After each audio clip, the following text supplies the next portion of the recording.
to a very special edition of Rochester Today on News Talk 1340 KROC AM and 96.9 FM. Also, this will be shared as a podcast on krocnews.com.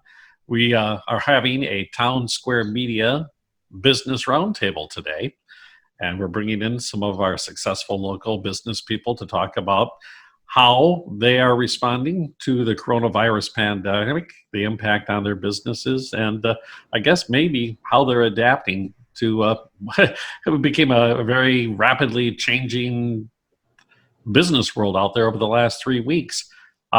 Maybe I'm going to have both of you start out with both of you introduce yourselves, starting with you, Alex.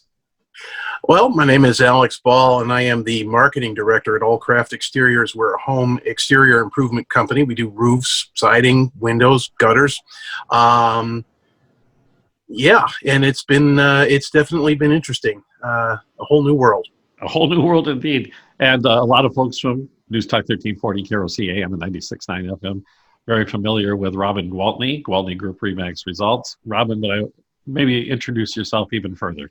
Absolutely. So I have been in real estate for 20 years and have been the team lead of the Gwaltney Group at Remax Results for the past 6 years. And we sell an awful lot of real estate. So as you can imagine, this has had a huge impact on us as well. And yeah, huge is the way to put it.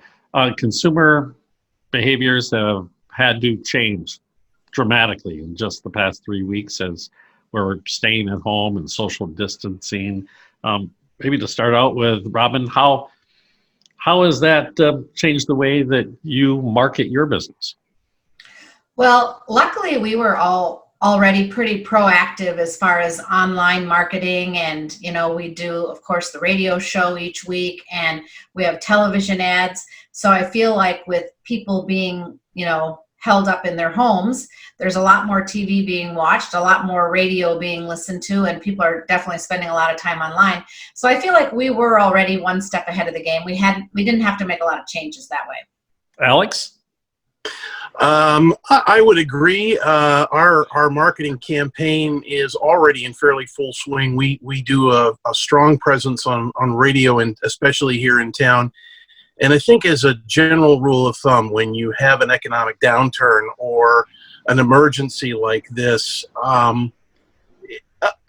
there are certainly things that you can do, but this is when your marketing efforts that you've already done, I think they really pay off, because hopefully you've established a brand that people know and they trust. And so if they have a need that relates to your services during these times, they're going to know to call you. And so you have to spend less time introducing yourself at this point and more time explaining how you're dealing with the realities of, say, a virus or something like that. So I would say that I would agree with Robin that the having your marketing in place is always important, and it's times like this that you realize why you were doing it, even in the good times. Exactly. Is it right now really important to keep your brand out in front of the customer, the consumer?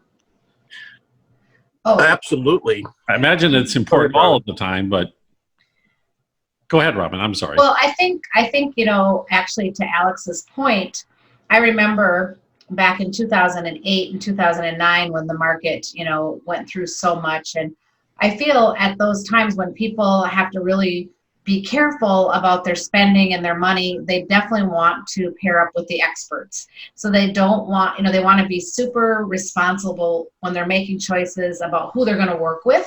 So I feel like, again, to Alex's point, if you've already got an established, reputable brand, it's really good, really beneficial.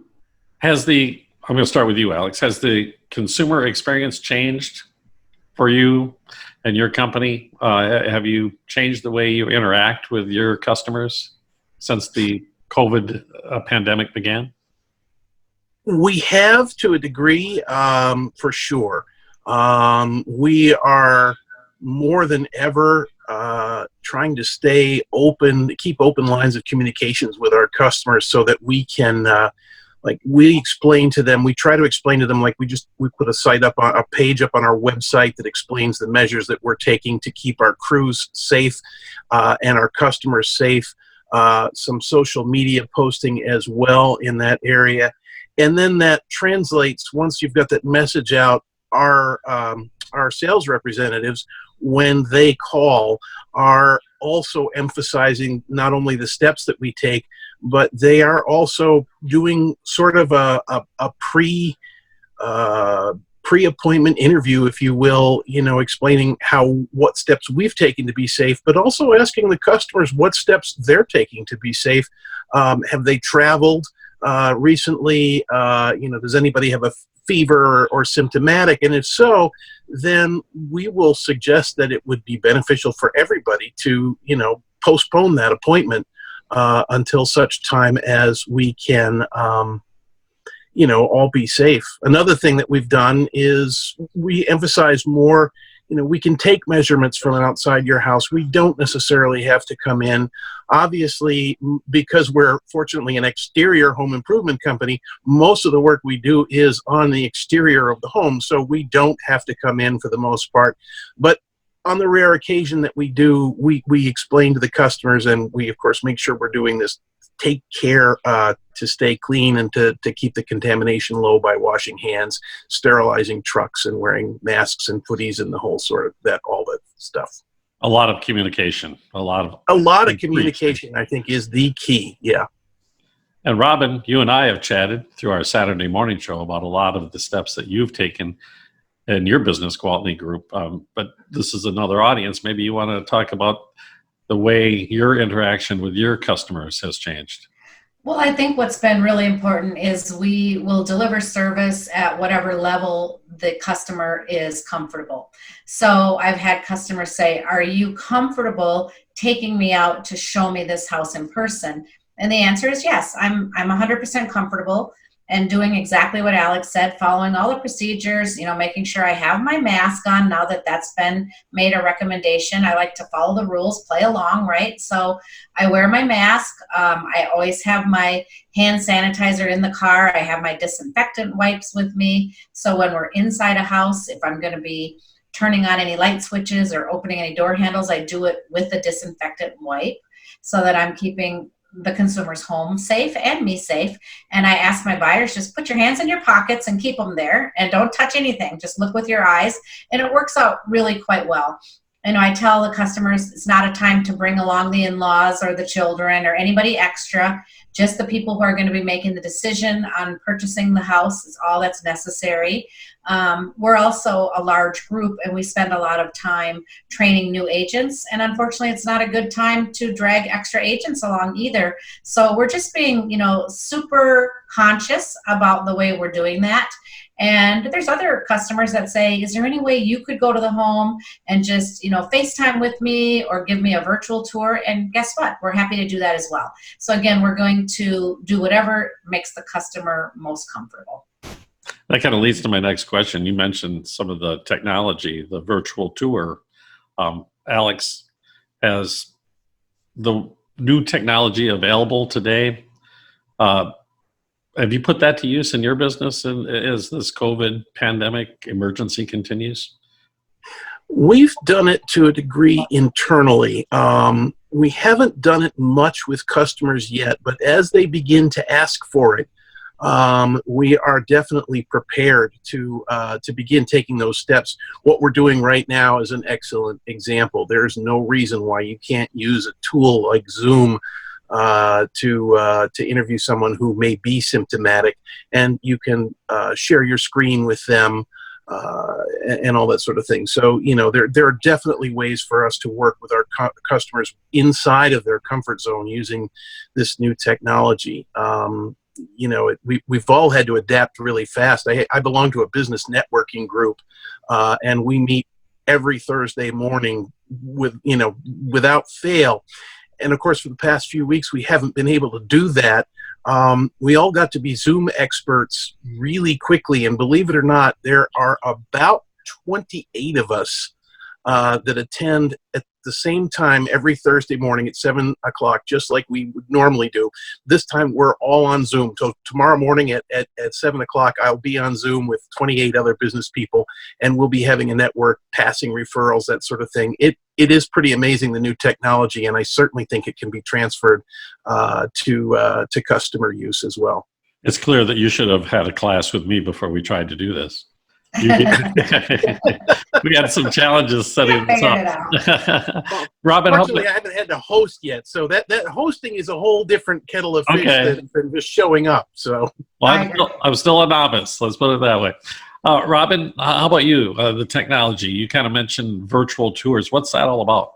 Well, so I can go into a home with my GoPro or my iPhone or my iPad, or I've got a 360 camera. We've got all kinds of great tools, and literally just walk through with the person. So, just like the three of us are sitting here talking from a distance, it's the same thing. And I can, instead of just photos of a picture, I can say, now I'm in the kitchen, and from here I can see the door to the master bedroom or the door to the bathroom, or whatever you see, so they get a better feel of what that house actually is laid out like and how it lives. And it's crazy. People can get a really good idea of what the house is like, and we can walk around the yard and look at the neighbors and see, oh, this guy's got 3 cars parked in his front yard. I don't know what we can do about that, or, whatever. So we can get a really good feel, and it's not just all the best stuff like you see on the pictures online.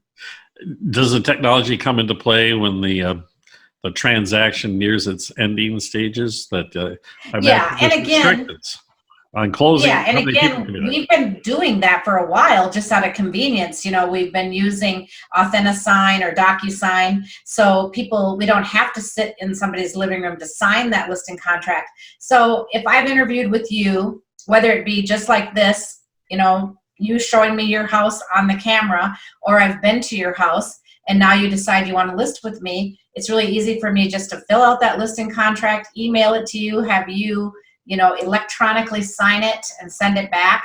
And we've been doing that for several years. 3, 4, 5 years for the majority of our contracts. So that part hasn't changed at all. Now the closings have changed a little bit, because per the state law, those still have to be signed in person. Okay, those cannot be signed electronically. But if you go to Rochester Title, for example, has a tent outside, and you can literally drive in there and they'll sign you. You don't get out of your car. It's like a drive-through signing. And I know that a lot of the, like the results title, they're very accommodating. They'll go, meet the people at their place of work or whatever it takes to get it done. And we're getting it done. We are an innovative people, are we not? That right. When things have to change, we're able to change. Right. Did either one of you, I'll start with you, Alex, did you have any sort of plan in place in case something like this occurred? Well, as a brilliant marketer, of course, I had a plan in place. No, I had nothing in place. I'm not going to lie to you.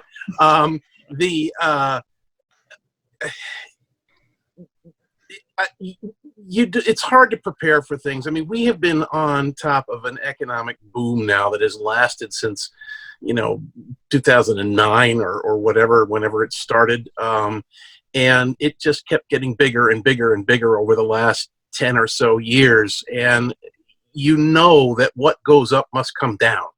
And so in that sense, yes, there were plans. There's always something.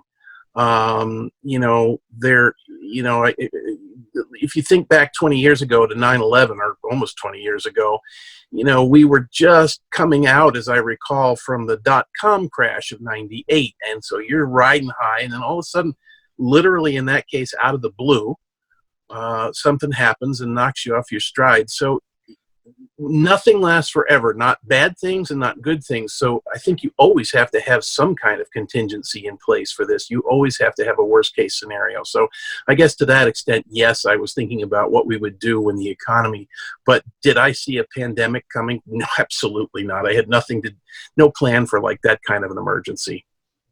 How about you, Robin? Was that ever in the back of your mind that you could have this kind of disruption? Absolutely not. And I have to say that when Alex said he sure did, I started to get a little nervous. My heart was pounding like, oh no, he did. What am I supposed to say? I'm glad he was kidding, because no, I absolutely, I mean, who would have dreamt this up? You know, who would have guessed it? But I mean, luckily it hasn't really, I want to say it hasn't had any major effect. When people ask me to describe how it's affecting my business, I say, we're January, December, January busy instead of March, April busy. Other than that, I think everything is pretty much business as usual. So I just feel like, and I've said this before to you, Andy, I just feel like our business is, I don't think our numbers are going to change a lot. I just think things are going to be shifted out. And I was at an inspection yesterday talking to the inspector, and he made such a valid point. He said, Menards is packed. People are buying all the things to do all these home business, home repair projects and fix-up projects. And Alex is saying that people are working on the outsides. So when this is all over, these houses are going to be in tip-top selling shape. So I'm pretty excited about that. The idea that we went through a downturn now, hopefully a short-lived downturn, and the expectation from some is that we'll see hopefully a rapid recovery when some sense of normalcy comes into place. Do you have any plans for marketing, or do you have advice for anybody who might be watching this program or listening to this program who owns a business or wants to get into business, of how to market yourself as you come back and return to some sort of normalcy in operations? Who are you asking, me? Either one. Robin, we might as well start with you. Well, for me, I think it's just about, and I bet you Alex is going to say the same because I know they do the same. I think it's about just being a hardworking, good, honest company who takes care of your people and builds relationships. Because let's face it, in times like this, what do we all depend on? And that is the relationships that we've already built up until this point. Alex? Yeah, there's not much I would add to that. I totally agree. If you work all the time building a brand that people trust, people know they can count on, then that brand will see you through, if anything will. I mean, there are some times when a disaster is so great that nobody survives. We all know that. Fortunately, I don't think this is going to be one of those times. I agree that we're going to go through a period where people are gun shy. Unfortunately, people will have experienced loss. This may not be the most jubilant summer that we've seen in a long time. That you have to be aware of that. You have to listen to your customers and find out what they're going through, engage their mood and match it, But some people will have lost grandparents by the time this is over, or parents, or, there'll be tragedy here. This is, there's not going to be, no one will be completely untouched. No community will be untouched. So you will have to be sensitive to that. I think you can't just come back, hey, everything's all right, come on down and bye. Yeah, exactly. But at the same time, we will get through this. We are getting through this. And as you said before, as a country, we're an amazingly resilient people. And we find ways to get around this stuff. So we'll be back. And I think just conveying that message of confidence, making sure that you have a plan and that you're following through on it and that you're measuring everything. The keys to marketing are the same in a good time or a bad time. Well, I thank you so much for both of your time. Alex Ball with Allcraft Exteriors, Robin Gwaltney, Gwaltney Group Remax Results. We're going to continue on after our news break with our Townsquare Media Business Roundtable. Jenna Taubel from First Alliance Credit Union will be with us, as well as Heather Holmberg from Livia Weight Control Center. So thank you again, Alex. Robin, thank you so much, and we'll speak to you soon as well.